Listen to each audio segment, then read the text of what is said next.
Good day, everyone. I'm Angelo Samillano, And I'm Demol. and we came from Mindanao State University, General Santos City. This day, we are going to discuss to you all about permutation and combination.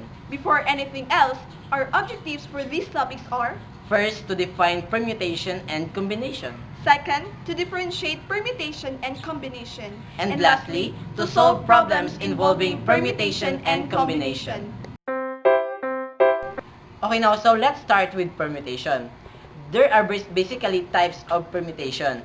First, permutation with repetition. And second, we have permutation without repetition.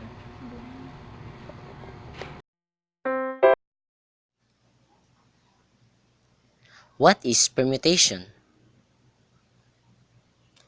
By definition, a permutation is an ordered combination. And there are two basically types of permutation. First, we have permutations with repetition. These are the easiest to calculate.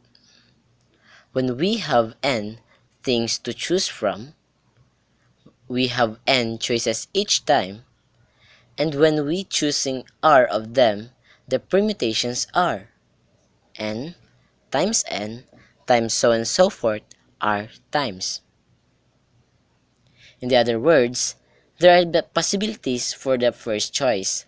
Then, there are n possibilities for the second choice, and so on, multiplying each time, which is easier to write down using an exponent of r. N times so and so forth r times is equals to n raised to r. For example, in the block above, there are 10 numbers to choose from, 0, 1 to 9, and we choose 3 of them. 10 times so and so forth 3 times is equals to 10 raised to 3 is equals to 1000. N raised to r, where n is the number of things to choose from, and we choose r of them. Then the repetition is allowed, and the order matters. We also have permutations without repetition. In this case, we have to reduce the number of available choices each time. For example, what order could 16 pool balls be in? So we have 16 times 15 times 14 times 13 times so and so forth is equals to 20,922,789,888,000. So first choice has 16 possibilities, and our next choice has 15 possibilities, then 14, 13, etc. And we have this total permutation. But maybe we don't want to choose them all, just 3 of them. So that is only 16 times 15 times 14 is equals to 3,360. In other words, there are 3,360 different ways that 3 pool balls could be arranged out of 16 balls.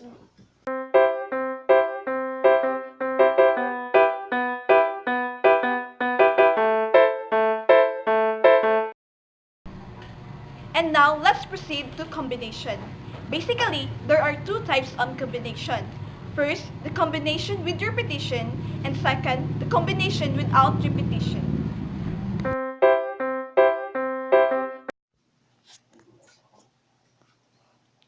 Combinations. Each of the different groups or selections which can be formed by taking some or all of a number of objects is called a combination. There are two types of combinations. First, the combinations with repetition, and second, the combinations without repetition. The number of ways of selecting R objects from n unlike objects is, as you see in the formula. Example: there are 10 balls in a bag numbered from 1 to 10. 3 balls are selected at random. How many different ways are there of selecting the 3 balls?